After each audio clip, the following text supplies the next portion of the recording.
प्रिय विद्यार्थियों, आज हम वरिष्ठ अध्यापक भर्ती के पाठ्यक्रम में शामिल पूस की रात कहानी को पढ़ेंगे, उसकी व्याख्या करेंगे और उससे संबंधित तथ्यों का अध्ययन करेंगे।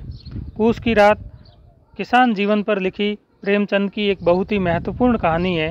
प्रेमचंद ने अपनी रचनाओं में भारतीय किसानों की दयनीय स्थिति का चित्रण किया है।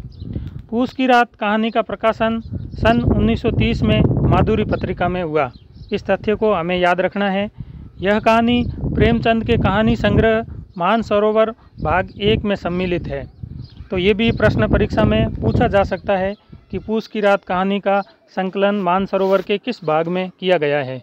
ध्यान रहे कि मानसरोवर 8 भागों में विभक्त है। इस कहानी के प्रमुख पात्र हल्कू, उसकी पत्नी मुन्नी, सहना जो कि महाजन है जिसका उल्लेख कहानी की शुरुआत में आता है, जिसने हल्कू को कर्ज दे रखा है, और जबरा जो कि कुत्ता है और खेत की रखवाली में हल्कू का साथ निभाता है। प्रेमचंद की बलिदान कहानी को किसान जीवन पर लिखी उनकी पहली कहानी माना जाता है तथा पूस की रात कहानी को किसान जीवन पर लिखी अंतिम कहानी माना जाता है।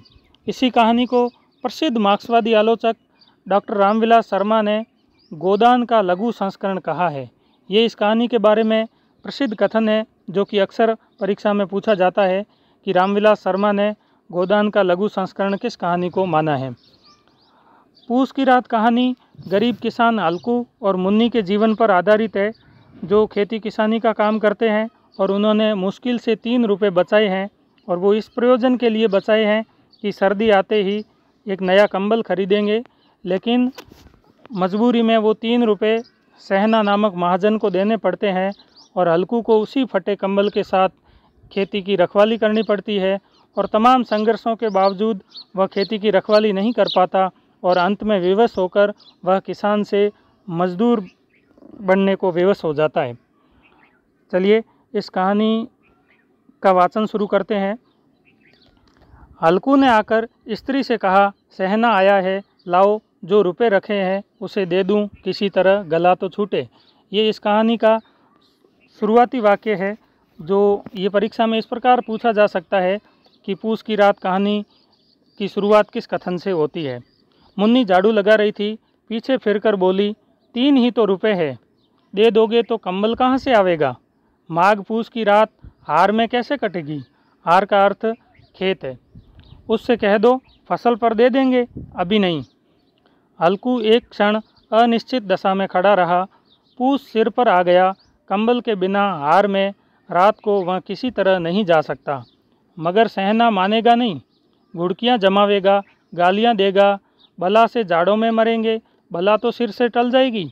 ये सोचता हुआ वह अपना भारी भरकम डील लिए हुए, जो उसके नाम को झूठ सिद्ध करता था, अर्थात उसका नाम हल्कू था लेकिन वह शरीर से भारी भरकम था, स्त्री के समीप आ गया और खुशामद करके बोला, ला दे दे, गला तो छूटे, कंबल के लिए कोई दूसरा उपाय सोचूंगा। मुन्नी उसके पास से दूर हट गई और आंखें तरेरती हुई बोली, कर चुके दूसरा उपाय? जरा सुनूं तो, कौन सा उपाय करोगे? कोई खैरात दे देगा कंबल? न जाने कितनी बाकी है जो किसी तरह चुकने ही नहीं आती। मैं कहती हूँ तुम क्यों नहीं खेती छोड़ देते?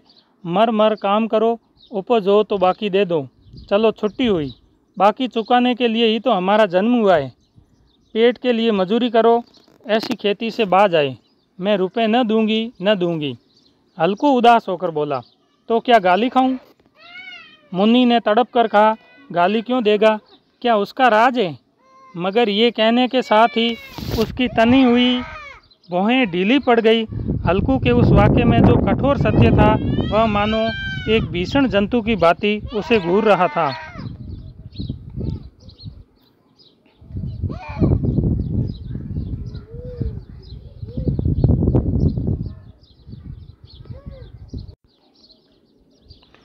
उसने जाकर आले पर से रुपए निकाले और लाकर हल्कू के हाथ पर रख दिए।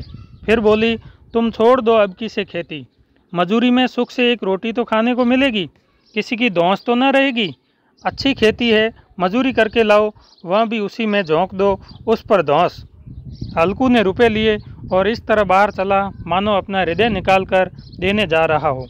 उसने मजूरी से एक एक पैसा काट कपट कर 3 रुपये कंबल के लिए जमा किए थे वह आज निकले जा रहे थे।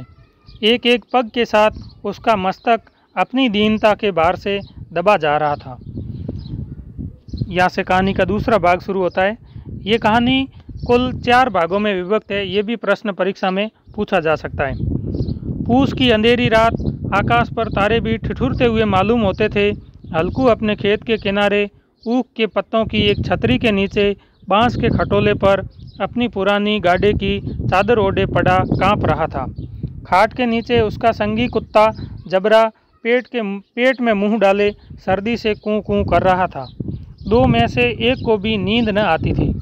हल्कू ने घुटनियों को गर्दन में चिपकाते हुए कहा, क्यों जबरा, जाड़ा लगता है? कहता तो था घर में पुआल पर लेट रहा, तो यहाँ क्या लेने आए थे? अब खाओ ठंड। मैं क्या करूं? जानते थे मैं यहाँ हलवा पूरी खाने आ रहा हूँ। दौड़े दौड़े आगे आगे चले आए। अब रो अपने नानी के नाम को। जबरा ने पड़े पड़े दूम हिलाई और अपनी कूं कूं को दीर्घ बनाता हुआ एक बार जम्हाई लेकर चुप हो गया। उसकी स्वान बुद्धि ने शायद ताड़ लिया, स्वामी को मेरी कूं कूं से नींद नहीं आ रही है। हल्कू ने हाथ निकालकर जबरा की ठंडी पीठ सहलाते हुए कहा, कल से मत आना मेरे साथ, नहीं तो ठंडे हो जाओगे। ये रांड पछुआ न जाने कहाँ से बर्फ़ लिए आ रही है। उठूं फिर एक चिलम भरूं, किसी तरह रात तो कटे। 8 चिलम तो पी चुका, ये खेती का मजा है।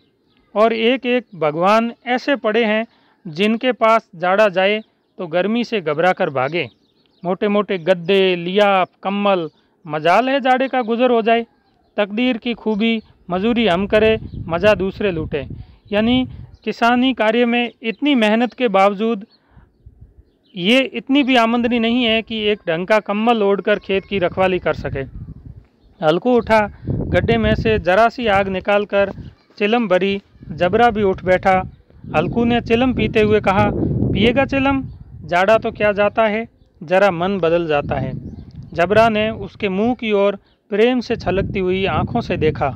हल्कू, आज और जाड़ा खा ले। कल से मैं यहाँ पुआल बिछा दूंगा, उसी में घुसकर बैठना, तब जाड़ा न लगेगा। जबरा ने अपने पंजे उसकी घुटनियों पर रख दिए और उसके मुंह के पास अपना मुंह ले गया। हल्कू को उसकी गर्म सांस लगी। चिलम पीकर हल्कू फिर लेटा और निश्चय करके लेटा कि चाहे कुछ हो, अब की सो जाऊंगा। पर एक ही क्षण में उसके हृदय में कंपन होने लगा। कभी इस करवट लेटता, कभी उस करवट, पर जाड़ा किसी पिशाच की भांति उसकी छाती को दबाए हुए था। जब किसी तरह न रहा गया तो उसने जबरा को धीरे से उठाया और उसका सिर को थपथपाकर उसे अपनी गोद में सुला लिया। कुत्ते की देह से जाने कैसी दुर्गंध आ रही थी, पर वह उसे अपनी गोद में चिपकाए हुए ऐसे सुख का अनुभव कर रहा था जो इधर महीनों से उसे न मिला था। जबरा शायद ये समझ रहा था कि स्वर्ग यही है, और हल्कू की पवित्र आत्मा में तो उस कुत्ते के प्रति घृणा की गंध तक न थी। अपने किसी अभिन्न मित्र या भाई को भी वह इतनी ही तत्परता से गले लगा था। वह अपनी दीनता से आहत न था जिसने आज उसे इस दशा को पहुंचा दिया। नहीं, इस अनोखी मैत्री ने जैसे उसकी आत्मा के सब द्वार खोल दिए थे और उनका एक एक अणु प्रकाश से चमक रहा था। सहसा जबरा ने किसी जानवर की आहट पाई। इस विशेष आत्मीयता ने उसमें एक नई स्फूर्ति पैदा कर दी थी जो हवा के ठंडे झोंकों को तुच्छ समझती थी। वह झपट कर उठा और छपरी से बाहर आकर भूंकने लगा। हल्कू ने उसे कई बार चुमकार कर बुलाया, पर वह उसे पास न आया। हार में चारों तरफ दौड़ दौड़ कर भूंकता रहा। एक क्षण के लिए भी आ जाता तो तुरंत ही फिर दौड़ता। कर्तव्य उसके हृदय में अरमान की भांति उछल रहा था। पूस की अंधेरी रात, आकाश पर तारे भी ठिठुरते हुए मालूम होते थे। हल्कू अपने खेत के किनारे ऊख के पत्तों की एक छतरी के नीचे बांस के खटोले पर अपनी पुरानी गाड़े की चादर ओढ़े कांप रहा था। खाट के नीचे उसका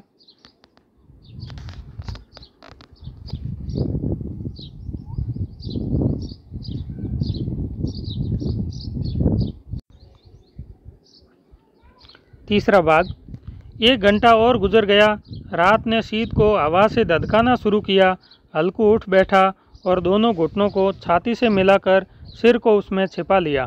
फिर भी ठंड कम न हुई। ऐसा जान पड़ता था सारा रक्त जम गया है। धमनियों में रक्त की जगह हिम बह रहा है। उसने झुककर आकाश की ओर देखा। अभी कितनी रात बाकी है। सप्तऋषि अभी आकाश में आधे भी नहीं चढ़े, ऊपर आ जाएंगे तब कहीं सवेरा होगा। अभी पहर से ऊपर रात है। अलकू के खेत में कोई एक गोली के टप्पे पर आमों का एक बाग था। पतझड़ शुरू हो गई थी।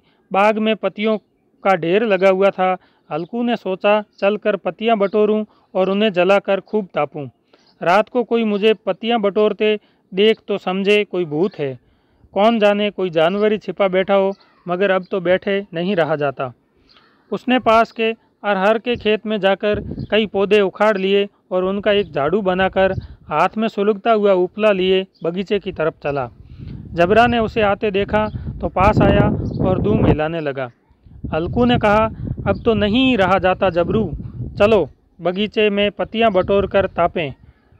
टाँठे हो जाएंगे तो फिर आकर सोएंगे, अभी तो बहुत रात है। जबरा ने कूँ कूँ करके सहमति प्रकट की और आगे आगे बगीचे की ओर चला। बगीचे में खूब अंधेरा छाया हुआ था और अंधकार में निर्दय पवन पत्तियों को कुचलता हुआ चला जाता था। वृक्षों से ओस की बूंदें टप टप नीचे टपक रही थी। एकाएक एक झोंका मेहंदी के फूलों की खुशबू लिए हुए आया। अलकू ने कहा, कैसी महक आई जबरू, तुम्हारी नाक में भी तो सुगंध आ रही है। जबरा को कहीं जमीन पर एक हड्डी पड़ी मिल गई थी, उसे चिंचोड़ रहा था। अलकू ने आग जमीन पर रख दी और पत्तियां बटोरने लगा। जरा देर में पत्तियों का ढेर लग गया। हाथ ठिठुरे जाते थे, नंगे पांव गले जाते थे और वह पत्तियों का पहाड़ खड़ा कर रहा था। इसी अलाव में वह ठंड को जलाकर भस्म कर देगा। थोड़ी देर में अलाव जल उठा। उसकी लौ ऊपर वाले वृक्ष की पत्तियों को छू छू कर भागने लगी। उस अस्थिर प्रकाश में बगीचे के विशाल वृक्ष ऐसे मालूम होते थे मानो उस अथाह अंधकार को अपने सिरों पर संभाले हुए हो। अंधकार के उस अनंत सागर में ये प्रकाश एक नौका के समान हिलता मचलता हुआ जान पड़ता था। अलकू अलाव के सामने बैठा आग ताप रहा था। एक क्षण में उसने दोहर उतार कर बगल में दबा ली, दोनों पांव फैला दिए मानो ठंड को ललकार रहा हो। तेरे जी में जो आए सो कर, ठंड की असीम शक्ति पर विजय पाकर वह विजय गर्व को हृदय में छिपा न सकता था। उसने जबरा से कहा, क्यों जबर, अब ठंड नहीं लग रही है? जबर ने कूँ कूँ करके मानो कहा, अब क्या ठंड लगती ही रहेगी? पहले से ये उपाय न सूझा, नहीं इतनी ठंड क्यों खाते? जबर ने पूँछ हिलाई। अच्छा आओ इस अलाव को कूद कर पार करें, देखें कौन निकल जाता है। अगर जल गए बच्चा तो मैं दवा न करूँगा। जबर ने उस अग्नि राशि की ओर कातर नेत्रों से देखा। मुन्नी से कल न कह देना, नहीं तो लड़ाई जारी रहेगी। ये कहता हुआ वह उछला और उस अलाव के ऊपर से साफ निकल गया। पैरों में जरा लपट लगी पर वह कोई बात न थी। जबरा आग के गिर्द घूमकर उसके पास आ खड़ा हुआ। अलकू ने कहा, चलो चलो, इसकी सही नहीं, ऊपर से कूद कर आओ। वह फिर कूदा और अलाव के इस पार आ गया। पत्तियां जल चुकी थी। बगीचे में फिर अंधेरा छा गया था। राख के नीचे कुछ कुछ आग बाकी थी, जो हवा का झोंका आ जाने पर जरा जाग उठती थी, पर एक क्षण में फिर आंखें बंद कर लेती थी।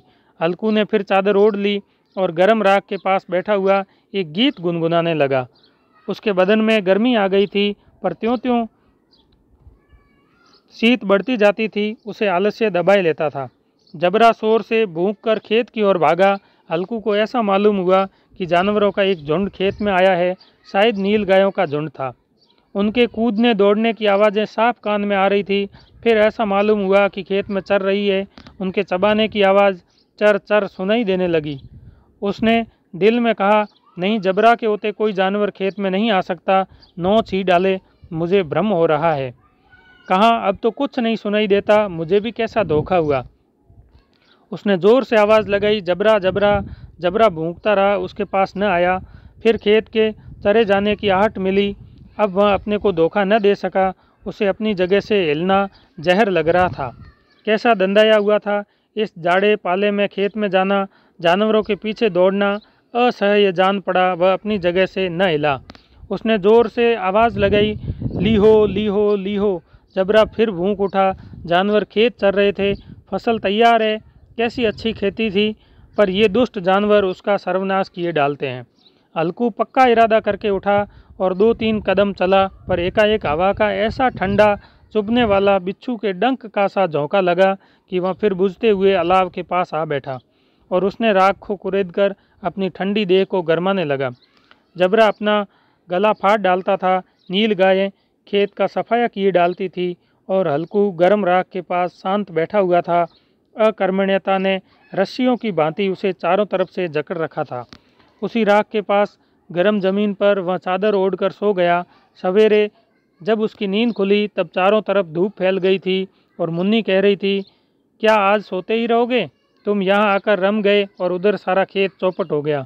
हल्कू ने उठकर कहा, क्या तुम खेत से होकर आ रही है? मुन्नी बोली, हाँ, सारे खेत का सत्यानाश हो गया। भला ऐसा भी कोई सोता है? तुम्हारे यहाँ मड़ैया डालने से क्या हुआ? हल्कू ने बहाना किया, मैं मरते मरते बचा, तुझे अपने खेत की पड़ी है। पेट में ऐसा दर्द हुआ कि मैं ही जानता हूँ। दोनों फिर खेत के डांड पर आए।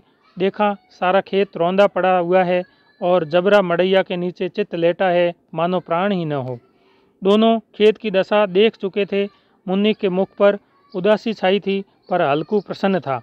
मुन्नी ने चिंतित होकर कहा, अब मजूरी करके माल गुजारी भरनी पड़ेगी। हल्कू ने प्रसन्न मुख से कहा, रात को ठंड में यहाँ सोना तो न पड़ेगा। ये थी प्रेमचंद की किसान जीवन पर लिखी गई बहुत प्रसिद्ध कहानी पूस की रात, जिसमें प्रेमचंद ने बहुत सीधी और सरल भाषा के अंदर एक किसान की दर्दनाक दास्तान बयान की है, जो तमाम संघर्ष करने के बावजूद अपनी फसल और खेती को बचा नहीं पाता और मजदूरी करने को विवश होता है। हमें इसके जो तथ्य है वो याद रखने हैं। इस कहानी का प्रकाशन सन 1930 में माधुरी पत्रिका में हुआ, ये हमें याद रहना चाहिए। मानसरोवर भाग 1 में संकलित है। डॉक्टर रामविलास शर्मा ने इसके बारे में जो कहा है कि ये गोदान का लघु संस्करण है, ये तथ्य भी हमें कंठस्थ होना चाहिए। धन्यवाद।